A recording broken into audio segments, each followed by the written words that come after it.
El Cantar de Mio Cid es un cantar de gesta anónimo que fue escrito en castellano antiguo alrededor del año 1200 después de Cristo, lo que lo convertiría en la primera obra poética extensa de la literatura española y el único cantar épico castellano conservado casi completo. Está dividida en 3 cantares y relata las hazañas heroicas de Rodrigo Díaz de Vivar, también conocido como Cid Campeador. Así que en este video voy a traerte un resumen y análisis de este cantar de gesta, que fue bastante popular durante la Baja Edad Media, así que ahora comenzamos. Nos ubicamos en Castilla, alrededor del año 1079. El rey Alfonso VI de León le había ordenado a su mejor guerrero, Rodrigo Díaz de Vivar, a reclamar unas parias que le tenía que dar a los reyes de Córdoba y de Sevilla.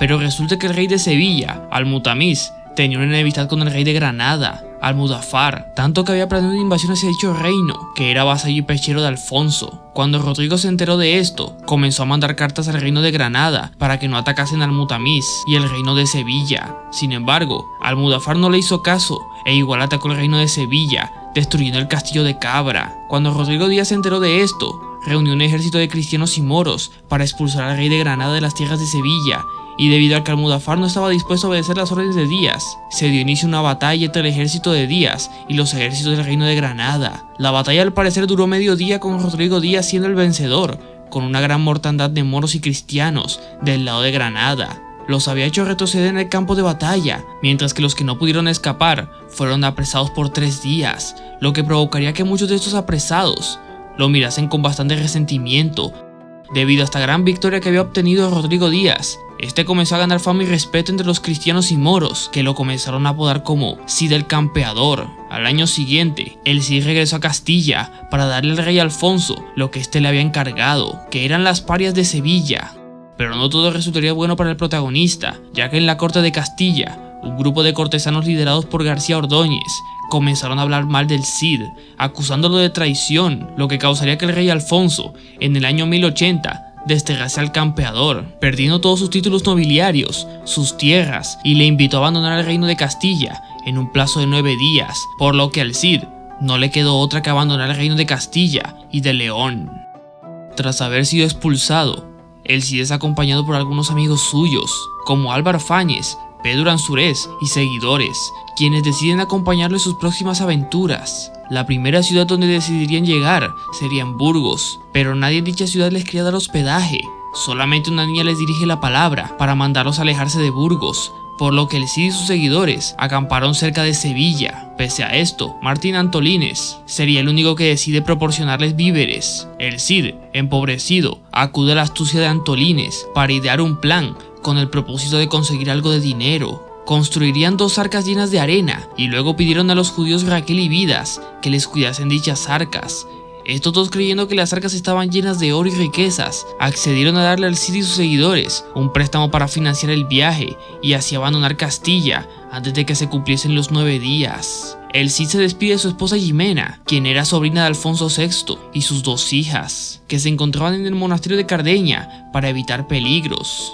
Tras haberse despedido de su familia, un día antes de que se le acabase el plazo, el Cid emprendió una marcha junto con un ejército de 100 soldados y 300 lanzas para iniciar una campaña militar de conquista en los reinos no cristianos del sur de la península, y ordena acampar de día y cabalgar de noche para no ser descubiertos. La primera ciudad en caer sería Castejón, ya que les habían hecho una emboscada. Tras la victoria, Álvar Fáñez le ofrece una quinta parte de las ganancias, pero este se niega. Sin embargo, el Cid no quería empeorar su relación con el rey Alfonso y decide repartir el botín entre sus hombres y devolver el castillo a los moros en vez de destruirlo. Entonces marchan a Zaragoza, tierras dependientes del rey moro de Valencia. La llegada del Cid Alcócer hace que aumente el temor, ya que las historias del Cid sobre sus conquistas se habían extendido por todas partes. Es así como el Cid toma Alcócer gracias a un asedio de 3 días y consigue conquistar la ciudad. El botín de la victoria es inmenso, por lo que el Cid decide hacerle un regalo a Alfonso VI para intentar recuperar su relación.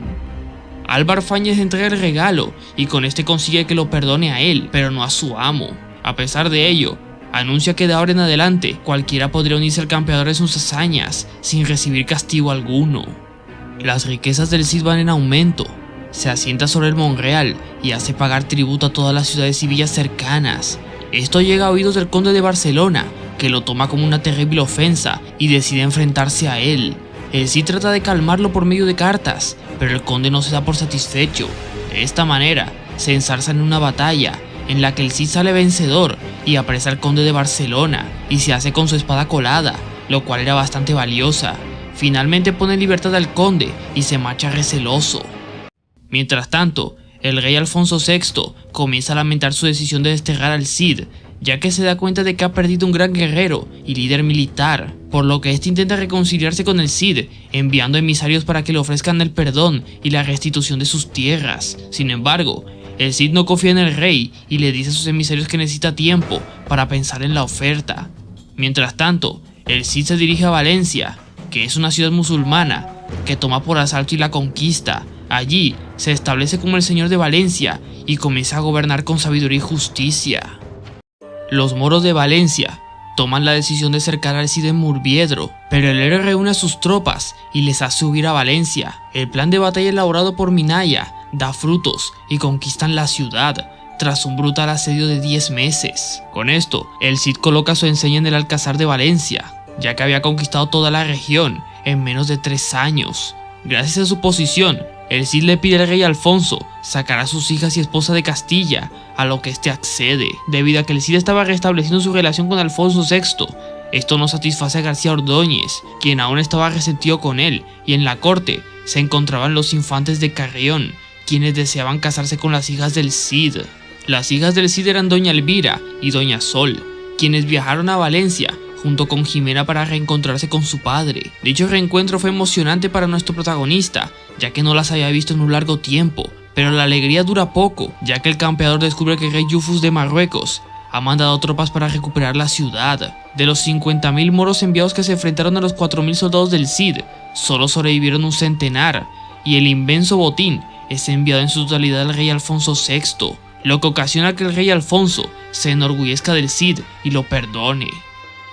Mientras tanto, en Castilla, los infantes de Carrión y García Ordóñez comienzan a idear un plan donde estos le piden al rey Alfonso que intercediera con ellos para poder casarse con las hijas del Cid. Al principio el rey no estaba de acuerdo con dicha petición, pero acepta a regañadientes. El Cid, viendo que necesitaba un buen matrimonio para sus hijas, accede a la petición del rey Alfonso. Después de tantos años, el Cid y el rey Alfonso se reencuentran a orillas del Tajo y se ponen al tanto de la situación. Alfonso perdona en persona al Cid y los infantes de Carrión pidieron la mano de sus hijas. Se decidió que la boda se hiciera en Valencia y no en Castilla, con 15 días de celebraciones, y es así como las hijas del Cid y los infantes de Carrión permanecerían en matrimonio por los siguientes años. Habían pasado 2 años desde que los infantes de Carrión se habían casado con doña Elvira y doña Sol, y ocurriría un acto que cambiaría por completo sus vidas. Resulta que uno de los leones del Cid escaparía de su jaula e intentaría atacar al Cid, pero el león es detenido por los hombres del Cid y el león vuelve a ser enjaulado. Pero resulta que durante este acto, los infantes de Carrión se habían escondido y no hicieron nada para salvar al Cid, lo que provoca que los hombres y el propio Cid comenzasen a mirarlos como cobardes. Con el pasar del tiempo, los infantes demostraban que eran unos cobardes, maltrataban a las hijas del Cid, no eran queridos por el personal de la corte y eran objeto de burla en Valencia, ya que solo se interesaban en las riquezas que salían de las batallas. La burla hacia los infantes fue tan dura que el Cid los despide. Antes de ello, les entrega un rico ajuar, vestidos, caballos y sus espadas, colada y tizona. Esto provoca que los infantes abandonen Valencia y regresasen con sus esposas a Carrión. En el camino, los infantes piden al resto de la campaña que se adelanten, ya que desean pasar tiempo a solas con sus esposas, pero demostrando lo malas personas que eran, las apalearon y ataron a unos árboles, completamente heridas y solas en el bosque, dándolas por muertas. El Cid envía a su sobrino Félix Muñoz para comprobar que no hay ningún problema, pero lo único que encuentra es a las muchachas en unas condiciones terribles. La noticia llega a oídos del rey y al Cid, quienes mandan 200 hombres a por ellas para regresarlas a Valencia. Ante este acto, el Cid le pide a Alfonso que lleve a cabo un juicio para restaurar su honra, convocando las cortes en las que debían compadecer a los infantes. Estos accedieron a regañadientes y con la soberbia que los caracterizaba. Una vez en el juicio, el Cid, enfrentándose a los infantes de Carrión del rey Alfonso, los acusa de haber maltratado a sus hijas y de haber actuado con cobardía. Las espadas y el ajuar son devueltos al Cid. Los infantes, por su parte, intentan justificar su comportamiento. El rey y la corte le dan la razón al Cid, y para restaurar el honor de las jóvenes, Alfonso ordenó que el Cid se enfrentase a los infantes, en el que se decidiría la verdad. Los infantes aceptan el desafío, pero durante el duelo son derrotados por los caballeros del Cid, ya que poseían más experiencia en el combate. Después de la victoria en el duelo, el Cid recupera su honor y dignidad de su familia. Los infantes de Carrión son humillados públicamente y despojados de sus títulos y riquezas. Las hijas del Cid son casadas con dos nobles más dignos, un infante de Aragón y uno de Navarra, quienes pidieron la mano de Elvira y Doña Sol. Una vez más se celebraron bodas por el matrimonio en Valencia. Esto convierte al Cid en pariente cercano de los reyes de España, y así finaliza este cantar de gesta. Pues eso vendría a ser todo lo que relata el cantar de Mio Cid. Empezando por su historicidad, los hechos narrados transcurren durante la Reconquista castellana, donde los reinos cristianos del norte ganaban terreno al sur musulmán a finales del siglo XI, entre los años 1043 y 1099. Casi todos los personajes en la obra son históricos, empezando por el protagonista, Rodrigo Díaz de Vivar, quien vivió entre los años 1048 y 1099, del cual sus conquistas narradas aquí aparecen en otras obras de la época. La obra no lo describe físicamente, ya que solo menciona su enorme barba unas 3 veces, lo que da a entender que el autor no le importaba la apariencia del Cid, sino sus actitudes y personalidad. También destacaría el rey Alfonso VI de León, quien gobernó el reino de León entre los años 1065 a 1072, y luego fue el rey de Castilla entre el 1072 al 1109, del que se sabe que exilió al Cid entre el 1080 y se reconciliaría con él en el 1094. A diferencia de otras epopeyas medievales europeas, el cantar de Mio Cid no presenta tantos elementos sobrenaturales, ya que solo destacaría la aparición del arcángel San Gabriel al Cid al principio de la obra y el brillo de las espadas colada y tizona, pero haciendo los elementos mágicos a un lado, la obra presenta un tono bastante realista. Sin embargo, hay algunos eventos que se separan bastante de lo que realmente ocurrió. Por ejemplo, las hijas del Cid no se llamaban Elvira y Sol, ni tampoco fueron reinas, sino que se llamaban Cristina Ruiz y María Rodríguez. Y se sabe que el protagonista tenía un tercer hijo, llamado Diego Ruiz, que aquí no es mencionado en ningún momento. También hay algunos personajes del cantar que no se sabe si realmente existieron, como los judíos Raquel y Vidas o Félix Muñoz, cuya existencia histórica no está comprobada. Ahora pasando al tema de autoría y redacción, al igual que otros libros de la época, el cantar de Mio Cid es completamente anónimo. No se tiene un autor y no se sabe cuándo exactamente se escribió por primera vez. Se sabe que fue transmitido de forma oral hasta que fue escrito a finales del siglo XII. El ejemplar más antiguo del cantar data del año 1207, escrito por Per Abbat, quien se pensó que era el autor original, pero esto fue cuestionado por diversos estudiosos y se sabe que Per Abbat no era un compositor de libros, sino un copista. Aparte de la copia de Per Abbat, existen otras copias más tardías del cantar que nos permiten reconstruir las partes dañadas del manuscrito. Se le han hecho estudios lingüísticos y sigilográficos a la obra, fechando el origen de algunas palabras y testimonios, por lo que el cantar del Mio Cid pudo haber sido escrito por primera vez entre los años 1175 al 1200.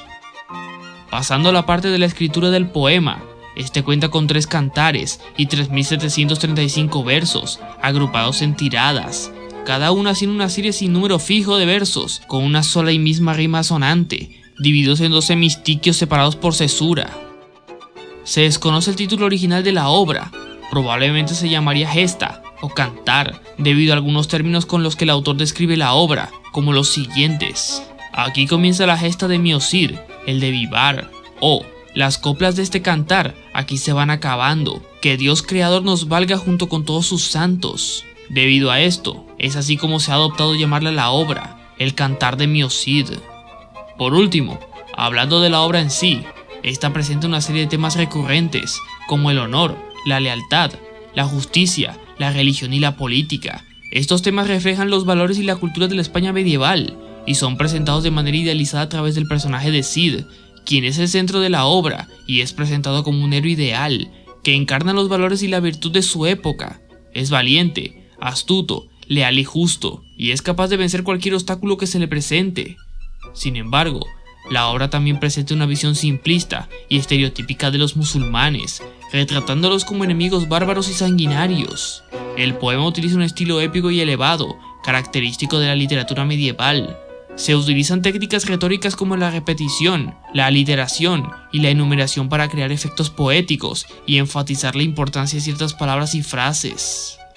Si tuviera que resumir el Cantar de Mio Cid, diría que es de las obras más antiguas de la literatura española, de los que se tiene registro, que narra las aventuras y hazañas del caballero Rodrigo Díaz de Vivar, conocido como el Cid el Campeador, después de ser desterrado injustamente por el rey Alfonso VI de León, y cómo este lucha contra los enemigos de Castilla y conquista varias ciudades musulmanas en nombre del rey, presentando un ideal de virtud, lealtad y honor, siendo una expresión de la identidad castellana de la época.